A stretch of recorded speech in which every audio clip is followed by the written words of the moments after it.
ప్రియమైనటువంటి దైవజనంగమా, ఈ 2025వ సంవత్సరపు ఈస్టర్ ఆరాధన కార్యక్రమములో పాల్గొనడానికి, అనుభవించటానికి, ఆరాధన చేయటానికి దేవుడు మనలను సజీవులుగా ఉంచి తన కృప హస్తాలతో మనలను భద్రపరిచి ఈ గొప్ప మహా పండగలో పాల్గొనడానికి కృప చూపిన జయశీలుడు, విజయండు అయినటువంటి మన రక్షకుడైన యేసుక్రీస్తు నామమును బట్టి వందనాలు, స్తుతులు, స్తోత్రాలు చెల్లిస్తూ ఈ ప్రత్యేకమైన మహాపండగ ఈస్టర్ ఆరాధనకు వచ్చిన మీ అందరికీ కార్యవర్గమునకును మరి పునరుత్థాన శుభాకాంక్షలు తెలియజేస్తూ ఉంటున్నాం. క్రీస్తునందు ప్రియమైనటువంటి దేవుని బిడ్డలారా, ఈ దినమునకు సంబంధించినటువంటి వాక్య భాగములు మనందరికీ సుపరిచితమే. 4 శుభవార్తలలో కూడా ఈ ఈస్టర్ సంబంధించినటువంటి వాక్యములు మనకు కనబడతాయి. పునరుత్థానము క్రైస్తవానికి ఒక వెన్నెముక లాంటిది. మనిషికి వెన్నెముక లేకపోతే ఎంత ప్రమాదమో, క్రైస్తవునికి పునరుత్థానము ఒక వెన్నెముక. ప్రియమైనటువంటి దేవుని బిడ్డలారా, పాలస్తీనా దేశములో ఇప్పటికీ యేసు సమాధి ఖాళీగా కనబడుతుంది. యేసుక్రీస్తు వారి యొక్క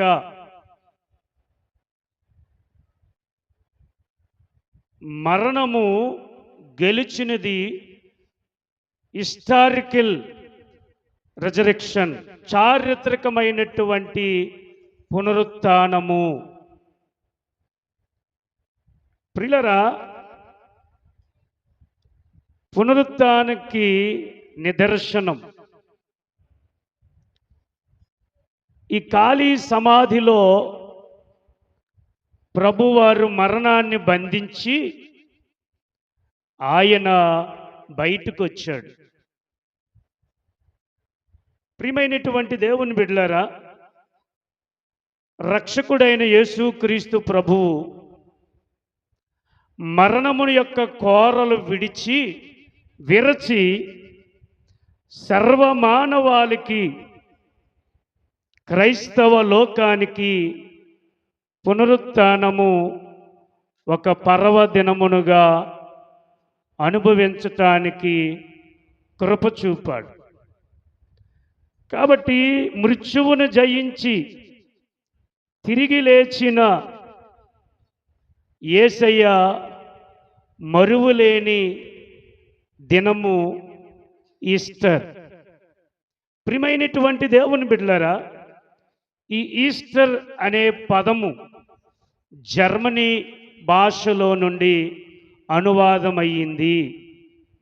దానిని వాస్టర్ అంటారు. వాస్టర్ నుండి ఈస్టర్ అనే పదాన్ని అనువదించారు. ప్రియమైనటువంటి దేవుని బిడ్డలారా, ప్రపంచములోనే ఏదైనా పండగ ఉంది అంటే అది పునరుత్థాన పండగే. హల్లెలూయా, హల్లెలూయా, హల్లెలూయా. క్రైస్తవులకి ప్రాముఖ్యమైనవి 3 పండగలు. క్రైస్తవులకి ప్రాముఖ్యమైనవి 3 పండుగలు లేక 4 పండగలు. అంటే ఇజ్రాయేల్ ప్రజలకు 7 పండగలు ఉన్నాయి. ఆ 7 పండగలు మనం చేయట్లా. ఒకటి క్రీస్తు జననము, 2 గుడ్ ఫ్రైడే, 3 ఈస్టర్, 4 కోతకాల పండగ. ఇవి క్రైస్తవునికి ప్రాముఖ్యమైన పండగలు. అయితే లోకంలో చాలా పండగలు ఉన్నాయి. ఆ పండగలు ఈ పండగకు సాటి రావు. హల్లెలూయా. నిజమంటారా? నిజమైతే చప్పట్లు కొట్టండి. కాబట్టి ప్రియమైనటువంటి దేవుని బిడ్డలారా, పునరుత్థానము క్రైస్తవ్యానికి మూలరాయి. ప్రియమైనటువంటి దేవుని బిడ్డలారా, కాబట్టి ఈ దినమును అద్భుతముగా క్రైస్తవ లోకము విశ్రాంతి దినము నుండి పునరుత్థాన దినములోనికి నడిపించబడ్డం. హల్లెలూయా. ఇప్పుడు క్రైస్తవ లోకమంతా ఏ దినమును పాటిస్తారంటే ఆదివారపు దినమున. అందుకని క్లియర్గా రాస్తాడు, విశ్రాంతి దినము గడిచిపోయిన తరువాత ఆదివారమున తెల్లవారుచుండగా నందు. ఎంత క్లియర్గా రాశాడు. ఇంకా వాక్యము ఎరగని వారు కొన్ని వాక్యాలు ఆధారం చేసుకొని ఆ ముసుగులోనే ఉన్నారు కొంతమంది. ప్రియమైనటువంటి దేవుని బిడ్డలారా, ఈ దినము అద్భుతమైన దినము. ఈ దినము ఆనందకరమైన దినము. ఈ దినము క్రైస్తవ సంఘానికి నిరీక్షణ కలుగు చేసిన దినము.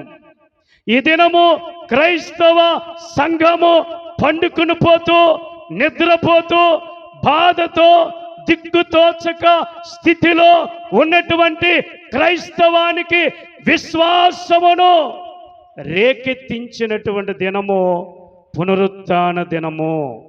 హల్లెలూయా. హల్లెలూయా. తలుపులు మూసుకొని భయముతో, ధైర్యము చాలక 4 గోడల మధ్యున్న క్రైస్తవ సంఘానికి మేల్కొల్పునటువంటి దినము ఈస్టర్ దినము. కాబట్టి అన్ని పండగలలో అద్భుతమైన పండగ, ఆనందకరమైన పండగ, ఆశ్చర్యపరిచిన పండగ ఈస్టర్ పండగ. కాబట్టి ప్రియులారా, పరిశుద్ధ బైబిల్ గ్రంథం మనం గమనిస్తే ఆనాటి క్రైస్తవ స్త్రీలు పెందల కాడనే లేచి సిద్ధపాటయ్యి యేసు సమాధిని సుగంధ ద్రవ్యములతో పూయటానికి బయలుదేరారు. ఆనాటి క్రైస్తవులకు నేటి క్రైస్తవులకు చాలా డిఫరెన్స్ ఉంది. ఆనాటి సిద్ధపాటు పడిన వారికి, ఈనాటి సిద్ధపడినటువంటి అనుకుంటున్న క్రైస్తవులకు చాలా తేడా ఉంది.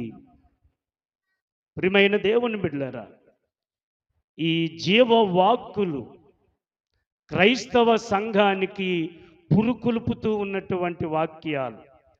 చలనము లేని మనిషికి చలనాన్ని అనుగ్రహించినటువంటిది ఈ జీవవాక్యము. ప్రియమైన దేవుని బిడ్డలారా, మగ్దలేన మరియు వేరొక స్త్రీలు ప్రభువు సమాధిని దర్శించటానికి వెళ్ళడం జరిగింది. అయితే ప్రభువు దూత పరలోకము నుండి వచ్చి ముయ్యబడిన ఆ సమాధిని భూకంపము కలిగి ఆ రాయిని ప్రక్కన పెట్టారు. ప్రక్కన పెట్టినప్పుడు ఆ సమాధిలో నుండి యేసు అప్పటికే బయటకు వచ్చేశాడు. ప్రియమైనటువంటి దేవుని బిడ్డలారా, ఆ దూత పరలోకము నుండి వచ్చి ఆ రాయిను పొర్లించి ఆ రాయి మీద కూర్చున్నాడు దూత. కూర్చున్నప్పుడు మహాభూకంపము కలిగింది. చూడండి, చనిపోయినప్పుడు కలిగింది, భూమి అదిరింది. యేసయ్య లేచినప్పుడు భూకంపం కదిలింది. ప్రియులారా, ఆ దూత స్వరూపము మెరుపు వలె ఉన్నందున, ఆ దూత అతని వస్త్రములు దగదగా మెరిసిపోయి ఉన్నందున, ఆ స్త్రీలు, ప్రియులారా, కావలవారు వనికి చచ్చిపోయే వారి వల్ల అయిపోయారు. ఆ స్త్రీలు దూతకు భయపడి వణుకుపోతూ ఉన్నారు.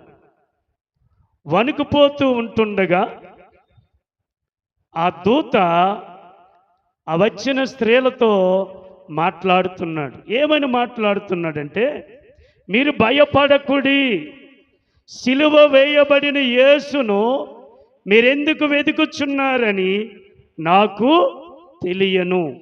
ఆయన ఇక్కడ లేడు, తాను చెప్పినట్లే ఆయన లేచి ఉన్నాడు.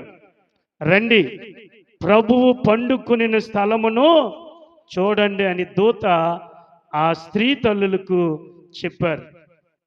ప్రియమైనటువంటి దేవుని బిడ్డలారా, యేసయ్య మరణించక ముందే చెప్పాడు, మనుష్య కుమారుడు పాపుల చేతికి అప్పగించబడి, సిలువ వేయబడి, సమాధి చేయబడి 3వ దినమున లేస్తాడని ముందుగానే ప్రభు చెప్పాడు.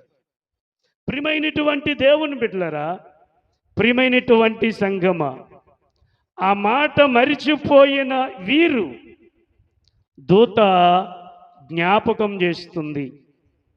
ఏమని చేస్తుందంటే, మీరు ఎందుకు వెతుకుతున్నారు, ఎవరిని వెతుకుతున్నారు, ఆయన లేచాడు కదా అని చెప్పినప్పుడు వారికి ఒక ప్రక్క ఆనందము, ఒక ప్రక్క భయము. ఈ పునరుత్థాన దినాన్న మీకు 3 విషయాలు చెప్పి నేను ముగిస్తాను.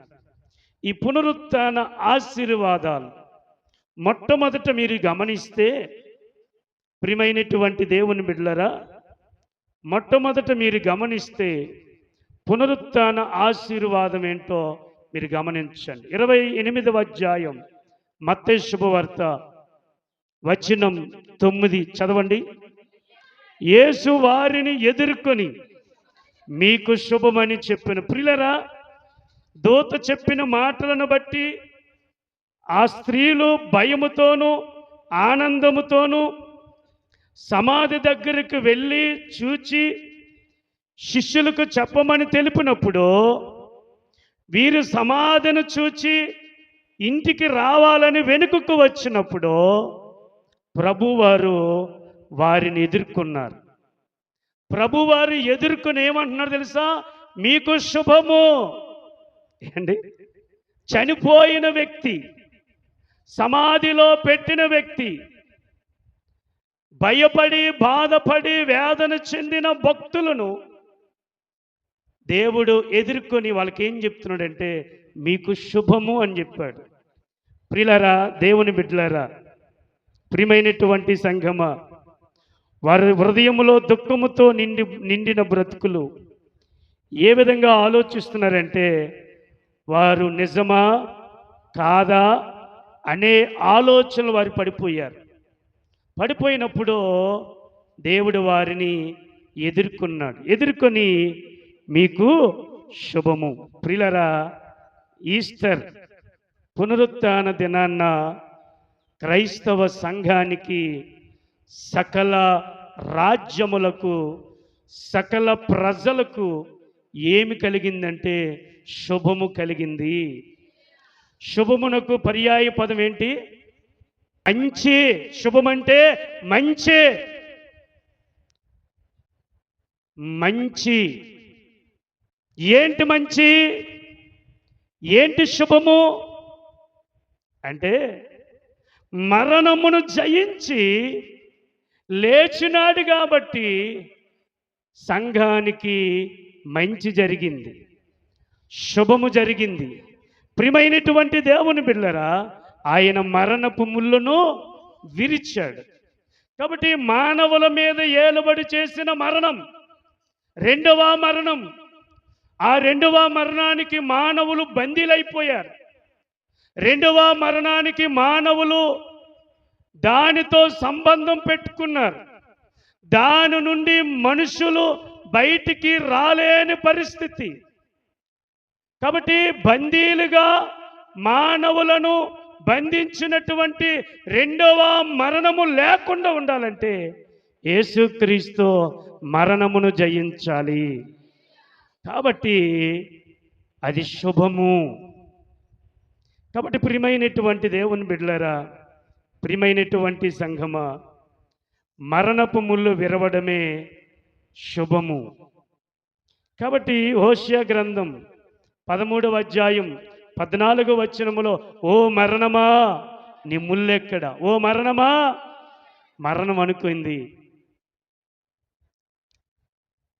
మత పెద్దలను చూచి, ఒరే పెద్దలో మీరు తీర్పిచ్చారా, కానీ ఆ యేసును మీరు పట్టుకున్నారే కానీ, సంకెళ్ళు వేశారే కానీ చంపలేకపోయారా, బంధించలేకపోయారు అని చెప్పి ఆ మత పెద్దలను ఎగతాళి చేసిందంట మరణము.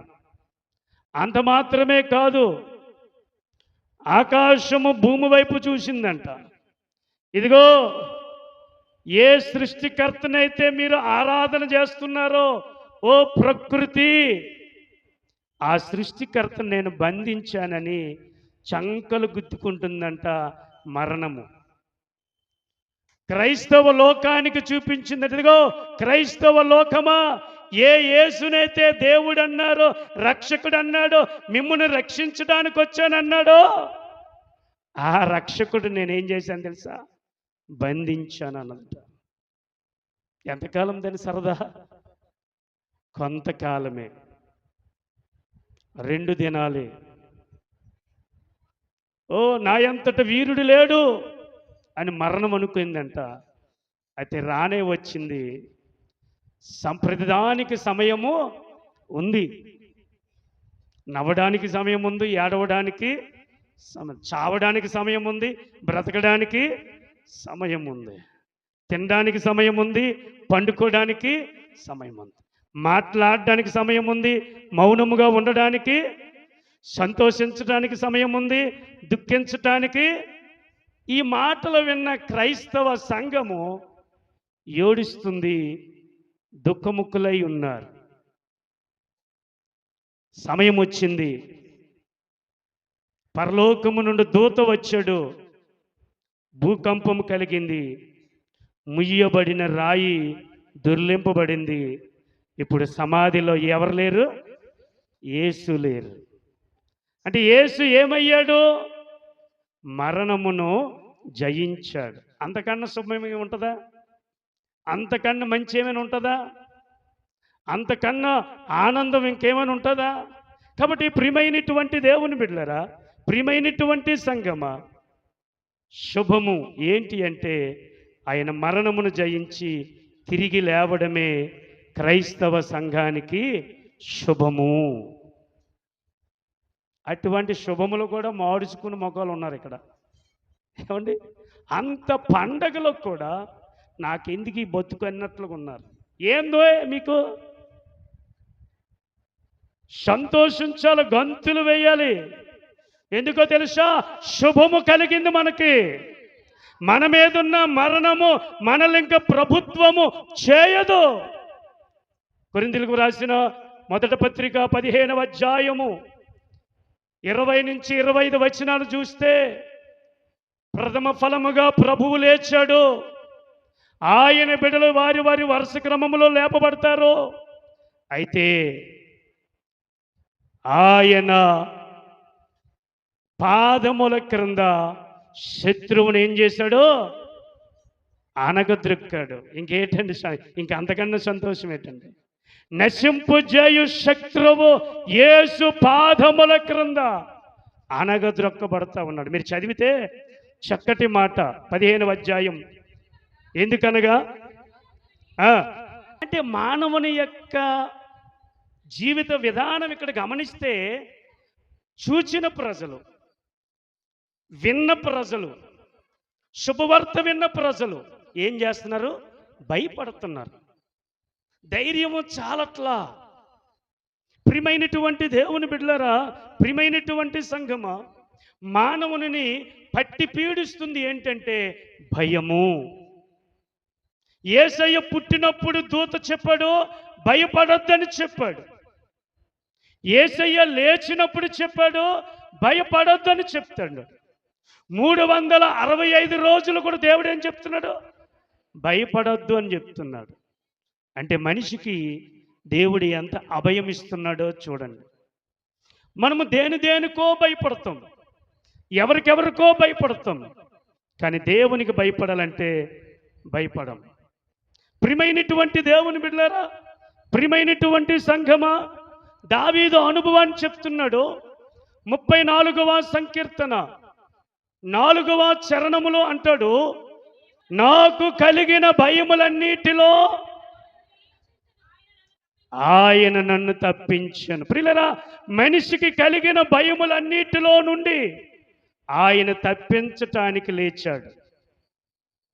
భయపడుతున్న మానవ సమాజానికి ధైర్యపరచటానికి ఇచ్చాడు.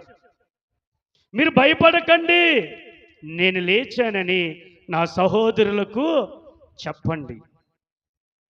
ప్రియమైన దేవుని బిడ్డలారా, రెండవ ఆశీర్వాదం ఏంటంటే భయపడద్దు అన్నాడు. ఇప్పుడు మనం దేని గురించి భయపడకూడదు. హల్లెలూయా. దేని గురించి భయపడకూడదు. మన భయములన్నిటిలో నుండి తప్పించిన వాడు మరణమును జయించిన యేసు.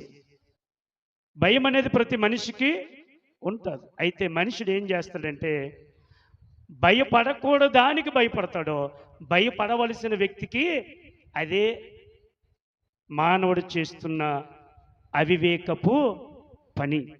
అందుకే మత్తయి సువార్తలో అంటాడు, శరీరను చంపువానికి భయపడొద్దు, ఆత్మను శరీరమును చంపువానికి. కానీ మనుషులు ఏం చేస్తారు? శరీరాన్ని చంపు వాటికి మారకపోతే ఎన్ని సంవత్సరాలు బ్రతికితే ఏమి లాభం? దేవుడు అంటున్నాడు, భయపడవద్దు. ఇటువంటి దేవుని బిడ్డలారా, ప్రియమైనటువంటి సంగమా, పునరుత్థానము మనకి ఏ ఆశీర్వాదం తీసుకొచ్చిందంటే ధైర్యాన్ని తీసుకొచ్చింది. మూడవదిగా చెప్పి నేను ముగిస్తాను. లూకా శుభవార్త 24వ అధ్యాయం 50వ వచనములో ఒక మాట ఉంది. యేసు ప్రభు వారు వారిని బేతనీయ వరకు తీసుకొని వెళ్ళారు. బేతనీయ దగ్గర వారిని చేతులెత్తి వారి కొరకు ప్రార్థించి వారిని ఆశీర్వాదించాడు. మూడవదిగా శుభము పలికిన దేవుడు, ధైర్యపరిచిన దేవుడు మూడవదిగా ఏం చేశాడు తెలుసా? వారిని బేతనీయకు తీసుకెళ్ళి బేతనీయ దగ్గర వారిని చేతులెత్తి ఆశీర్వాదించాడు. ప్రియమైనటువంటి దేవుని బిడ్డలారా, రక్షకుడైన దేవుడు, మరణమును జయించిన దేవుడు, మరణపు ముళ్ళును విరిచిన విజయుండు, సమాధి గెలిచిన దేవుడు ఏం చేశాడంటే మనలను ఆశీర్వాదించటానికి ఆయన పునరుత్థానమయ్యాడు. ప్రియమైనటువంటి దేవుని బిడ్డలారా, అందుకే మొదటి పేతురు రాసిన పత్రిక 3వ అధ్యాయము 9వ వచనములో మనం చూస్తే ఎందుకు దేవుడు మనలను ఎన్నుకున్నాడో, ఎందుకు పిలుచుకున్నాడో, దేనికోసం పిలుచుకున్నాడో భక్త పేతురు ఎంత చక్కగా విడమరిచి రాశాడో చూడండి. ఆశీర్వాదమునకు వారసులగునట్లు మీరు పిలవబడితిరి గనుక. మీరు ఎందుకు పిలువబడ్డారు? ఎందుకు ఏర్పరచబడ్డారు? ఎందుకు రక్షించబడ్డారు? ఎందుకు దేవుని దగ్గరికి రాబడ్డారు? దేనికోసం అంటే ఆయన చేత ఆశీర్వాదించబడి వారసులు అవ్వటానికి. హల్లెలూయా. ఆశీర్వాదపు వారసులు. ప్రియమైనటువంటి దేవుని బిడ్డలారా, ప్రియమైనటువంటి సంఘమా, ఆయన ఎందుకు లేచాడంటే మనల్ని ఆశీర్వాదించటానికి లేచాడు. మోషే భక్తుడు చేతులెత్తి ఇజ్రాయేలు ప్రజల కొరకు ఆశీర్వాదిస్తే ఇజ్రాయేలు ప్రజలకు జయం వచ్చింది. ప్రియమైనటువంటి దేవుని బిడ్డలారా, మన ప్రభువు చేతులెత్తినందున మనకు పరలోక ఆశీర్వాదాలు అనుభవించటానికి ఆయన ఆశీర్వాదిస్తూ ఉన్నాడు. ప్రియులు, ఇంకా చెప్పాలంటే ఆయనే మనకు ఆశీర్వాదము. ఆయన మనకేమి ఆశీర్వాదం. ప్రియులరా, మీరు గమనించినట్లయితే అబ్రహామును పిలిచిన దేవుడు, ఇదిగో నిన్ను ఆశీర్వాదకరం చేస్తాను, నీవు ఆశీర్వాదకరముగా ఉంటావు, నువ్వు ఆశీర్వాదించు వారిని నేను ఆశీర్వాదిస్తాను అన్నాడు. ప్రియమైనటువంటి దేవుని బిడ్డలారా, నీ ద్వారా భూమి యొక్క సమస్త జనులను నేను ఆశీర్వాదిస్తాను నీ యందు అన్నాడు. కాబట్టి ప్రియమైనటువంటి దేవుని బిడ్డలారా, నిజమైన ఆశీర్వాదము ఏమిటి అంటే, మీరు చదివితే నిజమైన ఆశీర్వాదము 1 యోహాను పత్రిక 5వ అధ్యాయము 20వ వచనము చూడండి.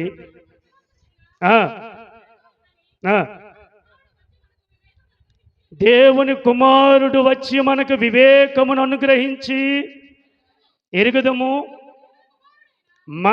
మనము దేవుని కుమారుడైన యేసు క్రీస్తునందున్న వారమై సత్యవంతుని యందు ఉన్నాము. ఆయనే నిజమైన దేవుడు, నిత్య జీవమునై ఉన్నాడు. హల్లెలూయా. నిజమైన ఆశీర్వాదం ఏంటంటే 3 ఇల్లులు కట్టడం కాదు. నిజమైన ఆశీర్వాదం ఏంటంటే ఉద్యోగం సంపాదించటం కాదు. నిజమైన ఆశీర్వాదం ఏంటంటే బంగారము ధరించుకోవడం కాదు. నిజమైన ఆశీర్వాదం ఏంటంటే పిల్లల కనడము కాదు. నిజమైన ఆశీర్వాదం ఏంటంటే పదవి కాదు. నిజమైన ఆశీర్వాదం ఏంటంటే పేరు కాదు. నిజమైన ఆశీర్వాదం ఏంటంటే కారు కొండం కాదు. నిజమైన ఆశీర్వాదము ఏమిటంటే ఆయన యందు ఉన్నవారు, సత్యమందు ఉన్నవారు, ఆయన యందు ఉన్నవారే నిత్య జీవము గలవారు. ఎంత క్లియర్గా రాశాడండి. ఎవరైతే ఆయన యందు ఉంటారో వారే ఆశీర్వాదింపబడిన వారు.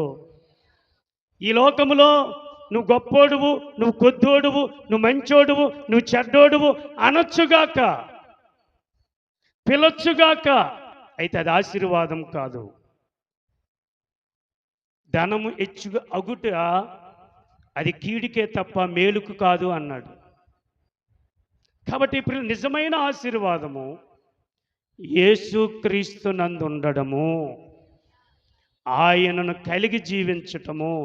ఎవరైతే ఆయన యందు ఉంటారో వారే నిత్య జీవము గలవారు. ఇంకా అంతకన్నా ఆశీర్వాదం మనకి ఎక్కడ దొరుకుతుందండి? ఏమండి, అంతకన్నా మీ తాత ఇస్తాడా? మీ తాత భూములు కొని ఇస్తాడు, మీ తాత ఇల్లు కొని ఇస్తాడు, ప్రామిసర్ నోటు మీద సంతకాలు పెట్టి డాక్యుమెంట్ ఇస్తాడు.